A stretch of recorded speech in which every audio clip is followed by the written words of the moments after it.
Global వార్గా మారిపోయే అవకాశం ఉంది. ఇటు యూరప్ ఇన్వాల్వ్ అవుతుంది, ఇటు చైనా, ఇటు రష్యా ఇవన్నీ ఇన్వాల్వ్ అయితే అది గ్లోబల్ వార్గా మారిపోయే అవకాశం ఉంది. నెతన్యాహు అదే కోరుకుంటున్నాడు. నెతన్యాహుకి ఎందుకంటే అక్టోబర్లో ఎన్నికలు ఉన్నాయి. అక్టోబర్లో ఎన్నికలు అతను ఓడిపోయే అవకాశాలు కూడా ఉన్నాయి. యుద్ధం కానీ ఆగిపోయి పీస్ కానీ జరిగితే అతను ఓడిపోయే అవకాశాలు ఉంది. అందుకని ఇరాన్ మీద యుద్ధం కంటిన్యూగా జరగాలంటే ఏదో ఒక సాకుతో అమెరికాని రెచ్చగొట్టాలి. సో కంప్లీట్గా ట్రంప్ సరెండర్ అయిపోయాడు ఇజ్రాయెల్కి అని వార్తలు వస్తున్నాయి. అలాగే వీళ్ళిద్దరి మధ్య దేశాల మధ్య ఇంకొక ఒప్పందం కూడా జరిగింది. $16 బిలియన్ జాయింట్ రీసెర్చ్ ప్రాజెక్టు, ఏది వెపన్స్కి, కొత్త వెపన్స్ని డెవలప్ చేయడానికి కోసం $16 బిలియన్ జాయింట్ రీసెర్చ్ ప్రాజెక్టు కూడా నెతన్యాహు అండ్ ట్రంప్ డిసైడ్ చేసినట్టు చెప్తున్నారు. అయితే యుద్ధాన్ని జేడీ వ్యాన్స్ గట్టిగా వ్యతిరేకిస్తున్నాడని, ఎందుకంటే రేపు పొద్దున ఇది గ్లోబల్ వార్గా మారితే ఇది అణుయుద్ధంగా మారే అవకాశం ఉంది. అప్పుడు అందరూ నష్టపోతాం. లాంగ్ టర్మ్లో మనం ఆలోచించాలి, షార్ట్ టర్మ్ కాకుండా అనేది జేడీ వ్యాన్స్ చెప్తున్నాడని. కానీ ట్రంప్ వినట్లేదని చెప్తున్నారు. అంటే ట్రంప్ ప్రతిసారి ఇరాన్ని తక్కువ అంచనా వేసి ఇరాన్ని తొక్కేయచ్చు అన్నట్టుగానే మాట్లాడుతున్నాడు. మొన్న కూడా మాట్లాడాడు, నేను ఒక గంటలో వాళ్ళ బ్రిడ్జిల్ని నాశనం చేసిస్తా, వాళ్ళకి 10 ఏళ్ళు పడుతుంది. నేను ఒక గంటలో వారి పవర్ ప్లాంట్లు నాశనం చేసిస్తా, వాళ్ళకి 20 ఏళ్ళు పడుతుంది అని చెప్తున్నాడు. సో అదే కానీ జరిగితే ఇరాన్ కూడా ఏం చేస్తుంది, ఒకటి హార్ముజ్ ఆల్రెడీ క్లోజ్ అయింది, బాబ్ ఎల్ డబ్ అని అక్కడ రెడ్ సీలో హౌతీలు దగ్గర కంట్రోల్ చేసేస్తారు. మరోవైపు గల్ఫ్ దేశాల్లో ఉండే డీసాలినేషన్ ప్రాజెక్టులు, అంటే వాటర్ ప్రాజెక్టులు 70 నుంచి 90% గల్ఫ్ దేశాలు ఆ వాటర్ మీద డిపెండ్ అయినాయి. సో వాళ్ళకి నేచురల్ వాటర్ ఉండదు. సో ఆ వాటర్ మీద, అట్లాగే ఆయిల్ రిఫైనరీస్, గ్యాస్ రిఫైనరీస్ మీద అటాక్ చేస్తే ప్రపంచ సంక్షోభం కూడా వస్తుందన్నమాట. సో దీనికి దారి తీసే అవకాశం ఉందా? ఒక్క ఇజ్రాయిల్ నెతన్యాహు చేస్తున్న దీనివల్ల మొత్తం ప్రపంచం అంతా ఇప్పుడు నెతన్యాహు సరెండర్ అయిన ట్రంప్, వీళ్ళిద్దరి వల్ల ప్రపంచం అంతా ఇప్పుడు ఆల్రెడీ సంక్షోభంలోకి వెళ్ళిపోయింది. ఇది ఇంకా గ్లోబల్ వార్గా మారే ప్రమాదం ఉందని చాలామంది. ఇప్పుడు నెతన్యాహు, ట్రంప్ వీళ్ళిద్దరూ ఫిబ్రవరికి ముందు కలిశారు. ఫిబ్రవరిలో కలిసిన తర్వాత మీద ఇద్దరు కలిసి దాడి చేశారు. ఇప్పుడు కూడా వీళ్ళిద్దరు కలిసి ఓవల్ ఆఫీస్ అంటారు, ప్రెసిడెన్షియల్ దీంట్లో ఓవల్ ఆఫీస్, వైట్ హౌస్లో ఓవల్ ఆఫీస్లో ఇద్దరు, అంటే నెతన్యాహు బృందము, ఇటు ట్రంప్ బృందము, మొత్తం 1.5 hours 90 minutes వీళ్ళు మాట్లాడడం అనేది చాలా రేర్ అనమాట. అంటే మామూలుగా అమెరికన్ ప్రెసిడెంట్ టైం చాలా వాల్యుబుల్. అలాంటిది ఇద్దరు నెతన్యాహుతో 1.5 hours సమావేశం అయినాడంటే ఖచ్చితంగా ఇది పెద్ద యుద్ధానికే దారితీస్తుంది. ఎందుకంటే నెతన్యాహుకి యుద్ధం అవసరం. నెతన్యాహు మొదటి నుంచి కూడా పీస్ డీల్కి వ్యతిరేకం. ఇప్పుడు నెతన్యాహుకి హ్యాపీగా ఉంది, పీస్ డీల్ క్యాన్సిల్ అయిపోయింది, MOU క్యాన్సిల్ అయిపోయింది, మళ్ళీ యుద్ధం వచ్చింది. గత 13 రోజుల నుంచి అమెరికా ఇరాన్ మీద, ముఖ్యంగా సదరన్ ఇరాన్ మీద దాడి చేస్తూనే ఉంది. దానికి కౌంటర్గా ఇరాన్ కూడా గల్ఫ్ దేశాల్లో ప్లస్ జోర్డాన్లో ఉండే అమెరికన్ స్థావరాలు, మిలిటరీ స్థావరాల మీద అటాక్ చేస్తుంది. ఈ నేపథ్యంలో ఇప్పుడు ఒక 2-3 రోజుల నుంచి, అంటే ఫ్రైడే నుంచి యుద్ధాన్ని ట్రంప్ ఆపాడు. ఎందుకు సడన్గా ఆపాడు అనే దానికి కూడా రకరకాల రీజన్స్ ఉన్నాయి. ఒకటేమో వాళ్ళ దగ్గర యుద్ధానికి సంబంధించిన విమానాలు కానీ అవన్నీ అయిపోయినాయి, వాటిని మళ్ళీ తయారు చేయాలి, వాటి ఉన్నవి ఎక్కువ వాడేశారు. కాబట్టి వరుసగా 13 రోజులు వాడడం అనేది కొన్ని వేలు వేసేస్తారనమాట. అందుకని ఆపాడు అనేది ఒక కారణం అయితే, రెండో కారణం కొంత ముందు నుంచి కూడా ట్రంప్ ఏంటంటే ఈ స్టాక్ మార్కెట్ని బట్టి, స్టాక్ మార్కెట్ లేవడానికి కొన్ని ప్రయత్నాలు చేస్తుంటాడు, మళ్ళీ అది పడిపోయినప్పుడు కొన్ని చేస్తుంటాడు, ఇలాగా చేస్తుంటాడు. కాబట్టి స్టాక్ మార్కెట్ కోసమే ఆపాడు యుద్ధం. మళ్ళీ స్టాక్ మార్కెట్ పొందుకున్నాక క్రూడ్ ఆయిల్ తగ్గగానే మళ్ళీ పెంచుతాడు. ఇలాగ ఒక ప్యాటర్న్ కనబడుతుంది. అసలు మొన్నెవరో మా ఫ్రెండ్ జోక్ వేస్తున్నాడు, అసలు ఇరాను ట్రంప్ కలిసిపోయి డ్రామా ఆడుతున్నారా, యుద్ధం డ్రామా అనేది కూడా చెప్తున్నారు. అంటే స్టాక్ మార్కెట్ని యుద్ధం అనేది ఇన్ఫ్లుయెన్స్ చేస్తుంది. సో ఆయిల్ని, ఎందుకంటే ఇప్పుడు ట్రంప్ అమెరికా ఆయిలే మనకు కూడా ఇస్తున్నారు, గ్యాస్ కూడా అమెరికా గ్యాసే మనకు కూడా ఇప్పుడు పెరుగుతుంది. సో అలాగా ఇప్పుడు ఇరాన్ మీద దెబ్బతీసి ఆయిల్ అండ్ గ్యాస్ పెరిగితే అమెరికాకి అది లాభం. సో అందుకని కూడా అప్పుడప్పుడు ఒక బాంబు ఇబ్బంది లేకుండా ఎక్కడో వేస్తూ ఉంటే యుద్ధం జరుగుతున్నట్టు వీళ్ళు ఒక వేస్తారు, అక్కడ వాళ్ళు వేస్తారు.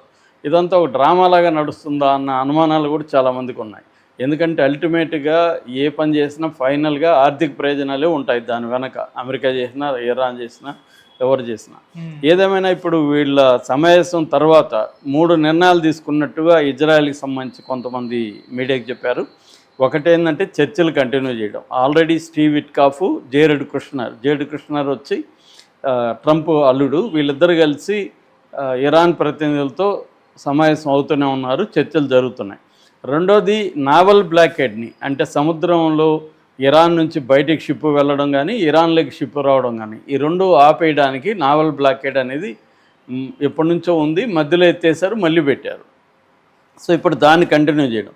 మూడోది ఆపిన యుద్ధాన్ని మళ్ళీ రీస్టార్ట్ చేసి దాన్ని ఇంటెన్సిఫై చేయడం, ఎస్కలేట్ చేయడం. ఆల్రెడీ కొన్ని గంటల ముందు అక్కడ ఇరాన్ మీద దాడులు అనేవి మళ్ళీ మొదలైనట్టుగా సెంటికామ్ ప్రకటించింది, సెంట్రల్ కమాండ్ అమెరికాది. సో మరోవైపు చర్చలు ముగిసిన కొన్ని గంటల్లోనే జోర్డాన్లో ఉండే అమెరికా స్థావరాల మీద ఇరాన్ పెద్ద ఎత్తున అటాక్ చేసింది. సో ఇప్పుడేమైందంటే మొన్న కాస్పియన్ సీ మీద సండే రోజు, కాస్పియన్ సీ అంటే ఇది ఏషియాకి యూరప్కి మధ్యలో ఉంటుందన్నమాట. 3,71,000 చదరపు కిలోమీటర్లు ఇది. దీన్ని వరల్డ్స్ లార్జెస్ట్ ఇన్లాండ్ బాడీ అంటారు, వాటర్ బాడీ. దీన్ని కాస్పియన్ సీ అంటారు. ఇది ఇటు కజకిస్తాను, రష్యా, అజర్బైజాను, తర్వాత టర్క్మెనిస్తాన్ వీటికి దగ్గరలో ఉంటుంది అన్నమాట. ఇరాన్ వీటికి అంతా దగ్గరలో ఉంటుంది. ఇరాన్ షిప్పులన్నీ ఆల్రెడీ ఈ కాస్పియన్ సీలో ఉన్నాయి ముందు నుంచి కూడా. సో ఈ కాస్పియన్ సీలో ఉండే ఇరాన్కి సంబంధించిన ఒక కమర్షియల్ వెసల్ మీద, అంటే షిప్ మీద యుక్రెయిన్ దాడి చేసింది. ఆ దాడిలో ఒకరు చనిపోయారు, ఒకరు గాయపడ్డారు, చాలా వరకు నష్టం జరిగింది షిప్లో ఉండేది. మామూలుగా యుక్రెయిన్కి ఇరాన్కి సంబంధం లేదు, కానీ ముందు నుంచి కూడా ఈ ఉక్రెయిన్ ఇరాన్ యుద్ధంలోకి ఎంటర్ అవ్వడానికి ట్రై చేస్తుంది. ఎందుకంటే దాని ప్లాన్ ఏంటంటే, ఒకటి ఇరాను రష్యా ఫ్రంట్స్, ఇరాన్లో తయారు చేసిన డ్రోన్స్నే రష్యా ఉక్రెయిన్ మీద ప్రయోగిస్తుంది. సో అందువల్ల తన మిత్రుడికి మిత్రుడు తనకి శత్రువు కాబట్టి ఆ యాంగిల్లో చూస్తుంది. ఆ మధ్య కూడా అతను ఉక్రెయిన్ ప్రెసిడెంటు గల్ఫ్ దేశాలకు ఒక ఆఫర్ ఇచ్చాడు. అదేంటంటే, మేము ఇరాన్ డ్రోన్స్ని ఎలా ఎదుర్కోవాలో టెక్నాలజీని డెవలప్ చేశాము, మేము మీకు అది ఇస్తామని కూడా చేశారు. ఇచ్చిపుచ్చుకునే వ్యవహారాలు కూడా మొదలైంది. అంటే ఉక్రెయిన్కి ఏంటంటే, ఇరాన్ని కానీ వార్లోకి లాగి ఇరాన్ ఉక్రెయిన్ మీద దాడి చేస్తే యూరప్ కూడా ఇరాన్ మీదకి అటాక్ చేస్తుంది. ఎందుకంటే యూరప్, అమెరికా ఉక్రెయిన్కి సపోర్ట్ చేస్తున్నాయి. సో ఉక్రెయిన్ మీద ఇరాన్ని దాడి చేసే విధంగా దాన్ని రెచ్చగొట్టడం కోసమే చేశారని. ఇది చేస్తే రష్యా తప్పదు రష్యాకి, ఎందుకంటే రష్యా తన మిత్రుడు ఇరాన్ కాబట్టి, ఇరాన్ మీద ఉక్రెయిన్ దాడి చేసింది కాబట్టి రష్యా కూడా ఇరాన్కి సపోర్ట్గా నిలబడాలి. చైనా కూడా రంగంలోకి దిగే అవకాశం ఉంది. ఇవన్నీ దిగితే థర్డ్ వరల్డ్ వార్ వస్తుందా? ఎందుకంటే గ్లోబల్ వార్గా మారిపోయే అవకాశం ఉంది. ఇటు యూరప్ ఇన్వాల్వ్ అవుతుంది, ఇటు చైనా, ఇటు రష్యా ఇవన్నీ ఇన్వాల్వ్ అయితే అది గ్లోబల్ వార్గా మారిపోయే అవకాశం ఉంది. నెతన్యాహు అదే కోరుకుంటున్నాడు. నెతన్యాహుకి ఎందుకంటే అక్టోబర్లో ఎన్నికలు ఉన్నాయి, అక్టోబర్లో ఎన్నికలు అతను ఓడిపోయే అవకాశాలు కూడా ఉన్నాయి. యుద్ధం కానీ ఆగిపోయి పీస్ కానీ జరిగితే అతను ఓడిపోయే అవకాశాలు ఉంది. అందుకని ఇరాన్ మీద యుద్ధం కంటిన్యూగా జరగాలంటే ఏదో ఒక సాకుతో అమెరికాని రెచ్చగొట్టాలి. సో కంప్లీట్గా ట్రంప్ సరెండర్ అయిపోయాడు ఇజ్రాయెల్కి అని వార్తలు వస్తున్నాయి. అలాగే వీళ్ళిద్దరి మధ్య, దేశాల మధ్య ఇంకొక ఒప్పందం కూడా జరిగింది. $16 బిలియన్ జాయింట్ రీసెర్చ్ ప్రాజెక్టు, ఏది వెపన్స్కి, కొత్త వెపన్స్ని డెవలప్ చేయడానికి కోసం $16 బిలియన్ జాయింట్ రీసెర్చ్ ప్రాజెక్టు కూడా నెతన్యాహు అండ్ ట్రంప్ డిసైడ్ చేసినట్టుగా చెప్తున్నారు. అయితే యుద్ధాన్ని జేడీ వ్యాన్స్ గట్టిగా వ్యతిరేకిస్తున్నాడని, ఎందుకంటే రేపు పొద్దున ఇది గ్లోబల్ వార్గా మారితే ఇది అణుయుద్ధంగా మారే అవకాశం ఉంది, అప్పుడు అందరూ నష్టపోతాం, లాంగ్ టర్మ్లో మనం ఆలోచించాలి, షార్ట్ టర్మ్ కాకుండా అనేది జేడీ వ్యాన్స్ చెప్తున్నాడని. కానీ ట్రంప్ వినట్లేదని చెప్తున్నారు. అంటే ట్రంప్ ప్రతిసారి ఇరాన్ని తక్కువ అంచనా వేసి ఇరాన్ని తొక్కేయచ్చు అన్నట్టుగానే మాట్లాడుతున్నాడు.